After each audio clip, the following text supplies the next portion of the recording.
Le Christ est ressuscité, chers amis, bonjour. Guten Morgen en allemand. Pourquoi Guten Morgen? Parce que nous sommes aujourd'hui en Allemagne, à Chemnitz, où se trouve notre communauté. Et je suis en train de faire la prière dans la salle de la communauté ici à Chemnitz. C'est merveilleux. Nous sommes là pour un temps de formation des personnes qui veulent rencontrer Jésus. Et c'est extraordinaire, le Seigneur est en train de se manifester puissamment dans le cœur des personnes. C'est plein de merveilleux témoignages. Et alors, dans cette atmosphère de la prière intense où nous sommes en train de vivre, nous allons prier ensemble avec la parole de Dieu comme d'habitude. Je t'invite à prendre déjà ta Bible et de préparer les différents passages que nous allons prier. Ça sera donc Luc 19 et le psaume 65. Et donc, si tu es prêt, nous allons commencer tout de suite à proclamer la parole de Dieu. Nous allons tout d'abord lui remercier, lui dire merci. Merci Seigneur pour ta parole. Merci pour ce jour nouveau que tu nous donnes. Merci pour le don de la vie. Merci parce que tu nous aimes tellement que tu veux nous parler et avoir une relation avec nous. Merci pour ce beau cadeau de ta parole. Ta parole, Seigneur, est la lumière qui éclaire mes pas, la lampe qui illumine mes pas. Merci pour ta parole. Amen. Et voilà, nous allons commencer, mon frère et ma sœur, à proclamer Luc 19. Entré dans Jéricho, il traversait la ville. Et voici un homme appelé du nom de Zachée. C'était un chef de publicain et qui était riche. Et il cherchait à voir qui était Jésus. Mais il ne le pouvait à cause de la foule, car il était petit de taille. Il courut donc en avant et monta sur un sycomore pour voir Jésus qui devait passer par là. Arrivé à cet endroit, Jésus leva les yeux et lui dit: Zachée, descends vite, car il me faut aujourd'hui demeurer chez toi. Et vite, il descendit et le reçut avec joie. Ce que voyant, tous murmuraient et disaient: il est allé loger chez un homme pécheur. Mais Zachée, debout, dit au Seigneur: voici, Seigneur, je vais donner la moitié de mes biens aux pauvres. Et si j'ai extorqué quelque chose à quelqu'un, je lui rends le quadruple. Et Jésus lui dit: aujourd'hui, le salut est arrivé pour cette maison, parce que lui aussi est un fils d'Abraham. Car le Fils de l'homme est venu chercher et sauver ceux qui s'étaient perdus. Comme les gens écoutaient cela, il dit encore une parabole, parce qu'il était près de Jérusalem et qu'on pensait que le royaume de Dieu allait apparaître à l'instant même. Il dit donc: un homme de haute naissance se rendit dans un pays lointain pour recevoir la dignité royale et revenir ensuite. Appelant 10 de ses serviteurs, il leur remit 10 000 et leur dit: faites-les valoir jusqu'à ce que je vienne. Mais ses concitoyens le haïssaient et ils dépêchèrent à sa suite une ambassade chargée de dire: nous ne voulons pas que celui-là règne sur nous. Et il advint qu'une fois de retour, après avoir reçu la dignité royale, il fit appeler ses serviteurs auxquels il avait remis l'argent pour savoir ce que chacun lui avait fait produire. Le premier se présenta et dit: Seigneur, ta mine a rapporté 10 000. C'est bien, bon serviteur, lui dit-il. Puisque tu t'es montré fidèle en très peu de choses, reçois l'autorité sur 10 villes. Le second vint et dit: ta mine, Seigneur, a produit 5 mines. À celui-là encore il dit: toi aussi, sois à la tête de 5 villes. L'autre aussi vint et dit, Seigneur, voici ta mine que je gardais déposée dans un linge, car j'avais peur de toi, qui es un homme sévère, qui prend ce que tu n'as pas mis en dépôt et moissonne ce que tu n'as pas semé. Je te juge, lui dit-il, sur tes propres paroles, mauvais serviteur. Tu savais que je suis un homme sévère, prenant ce que je n'ai pas mis en dépôt et moissonnant ce que je n'ai pas semé. Pourquoi donc n'as-tu pas été confié mon argent à la banque? À mon retour, je l'aurais retiré avec un intérêt. Et il lui dit à ceux qui se tenaient là, enlevez-lui sa mine et donnez-la à celui qui a les 10 mines. Seigneur, lui répondirent, il a 10 mines. Je vous le dis, à tout homme qui a, l'on donnera. Mais qui n'a pas, on enlèvera même ce qu'il a. Quant à mes ennemis, ceux qui n'ont pas voulu que je règne sur eux, amenez-les ici et égorgez-les en ma présence. Ayant dit cela, il partait en tête, montant à Jérusalem. Et il advint qu'en approchant de Bethphagée et de Béthanie, près du mont dit des Oliviers, il envoya 2 de ses disciples en disant, allez au village qui est en face, et y pénétrant, vous trouverez à l'attache un anneau que personne au monde n'a jamais monté. Détachez-le et amenez-le. Et si quelqu'un vous demande pourquoi le détachez-vous, vous lui direz ceci, c'est que le Seigneur en a besoin. Étant donc partis, les envoyés trouvèrent les choses comme il leur avait dit.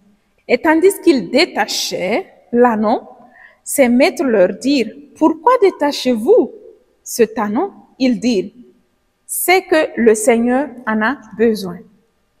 Ils l'amenèrent donc à Jésus et jetant leur manteau sur l'anneau, ils firent monter Jésus.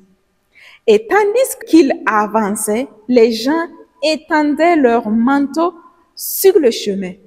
Déjà, il approchait de la descente du mont des Oliviers quand, dans sa joie, toute la multitude des disciples se mit à louer Dieu d'une voix forte pour tous les miracles qu'ils avaient vus. Ils disaient, « Béni soit celui qui vient au nom du Seigneur, paix dans le ciel et gloire au plus haut des cieux. »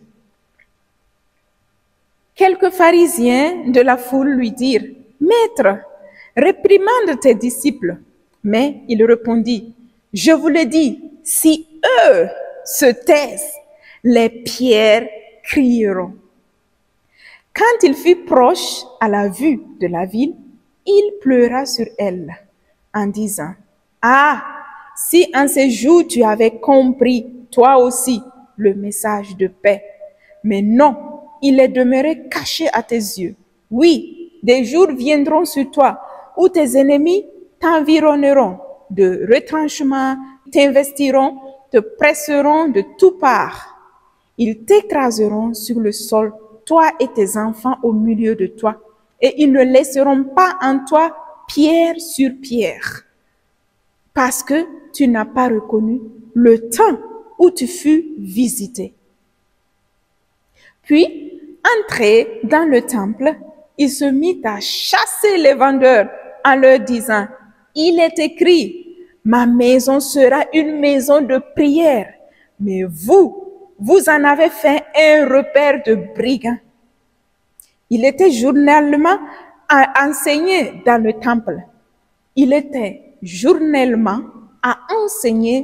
temple. Et les grands prêtres et les scribes cherchaient à le faire périr. Les notables du peuple aussi.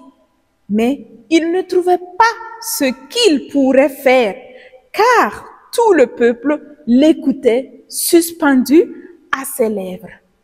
Amen. Merci pour ta parole qui est merveilleuse. Les versets qui m'ont touché aujourd'hui, il y a 2 passages, même 3 passages qui m'ont touché. C'est le verset 46. En leur disant, il est écrit, ma maison sera une maison de prière.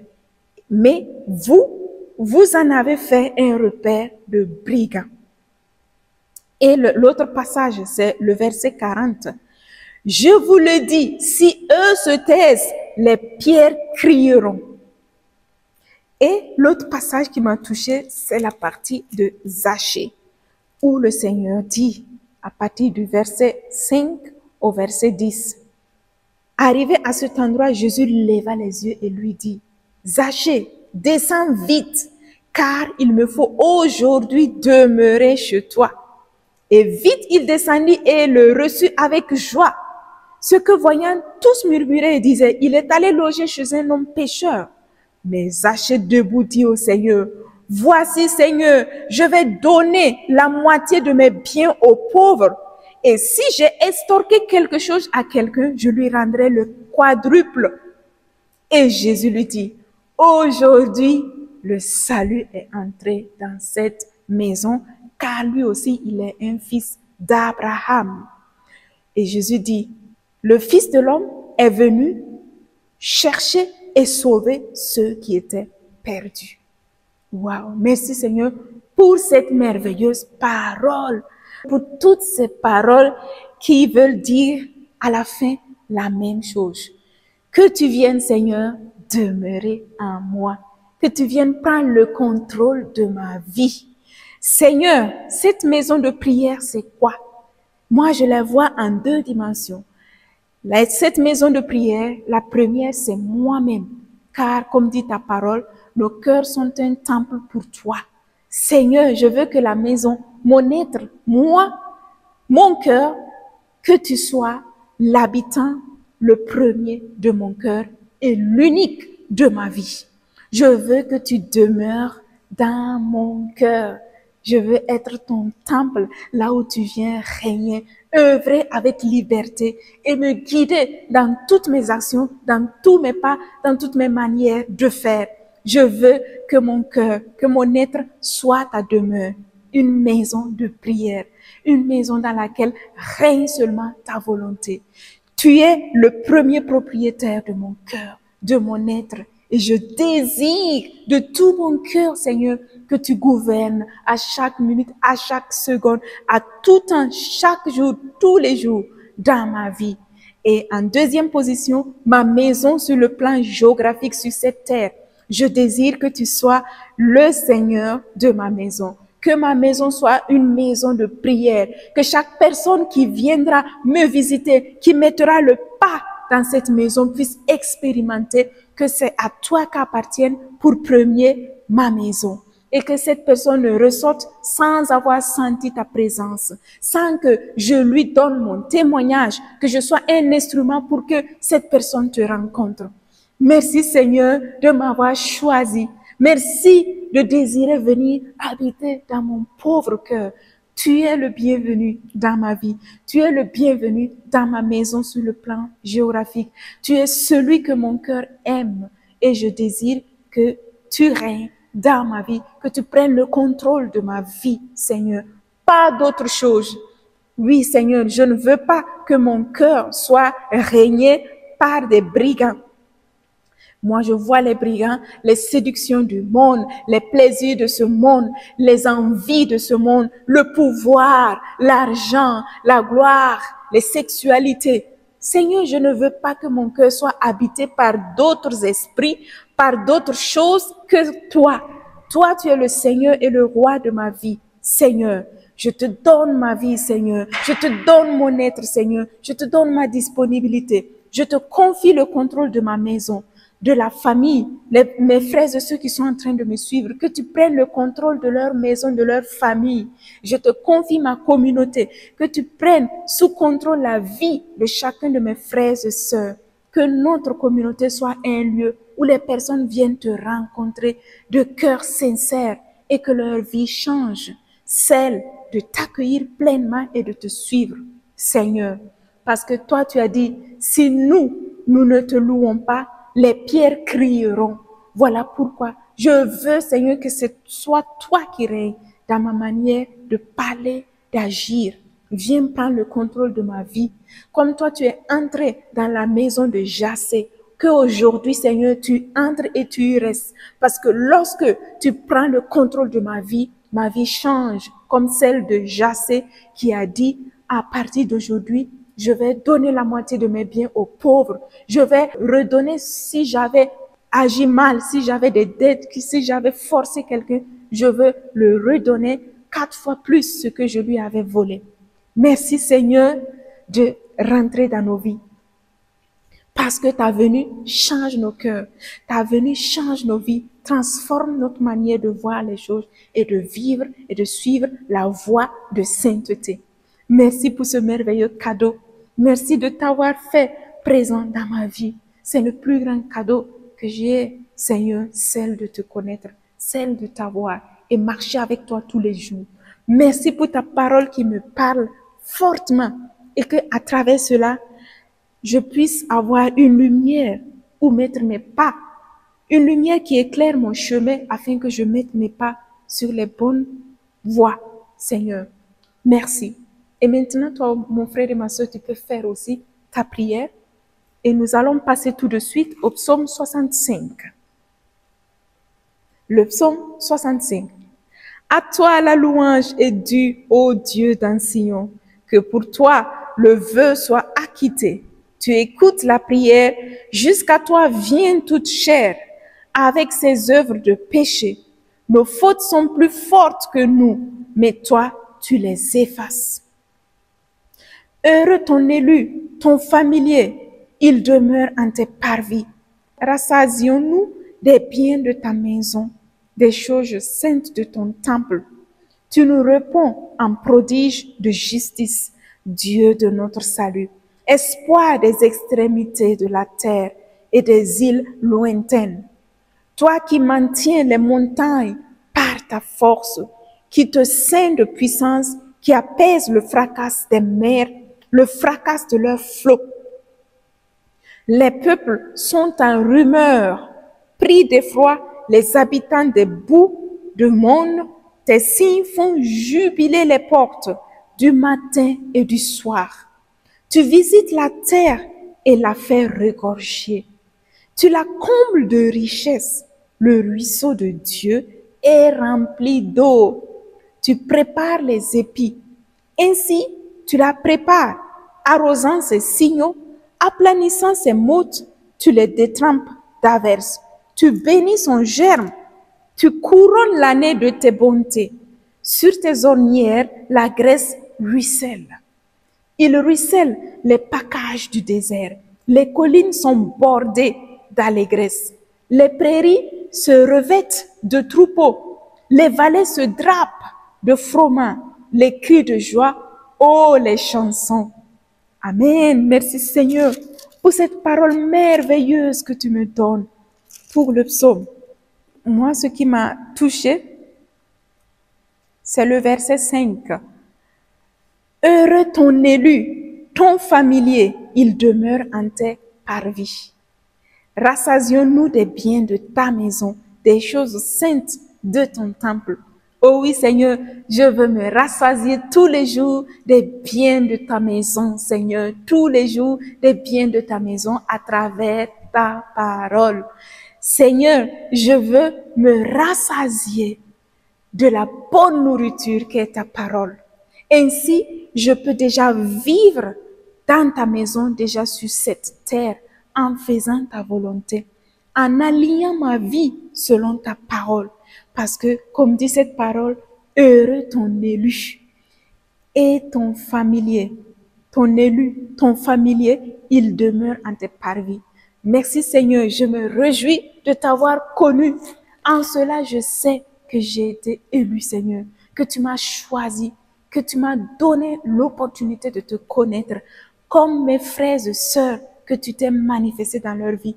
Donne-nous, Seigneur, d'être des instruments qui témoignent de tes merveilles pour que toute personne puisse entendre cette bonne nouvelle que tu es, la bonne nouvelle qu'est ta parole, Seigneur, afin qu'ils puissent découvrir qu'ils ont été vraiment choisis par toi, que tu les aimes, que tu as donné ta vie pour chaque créature, pour chaque être humain sur cette terre et que tous nous avons besoin de toi.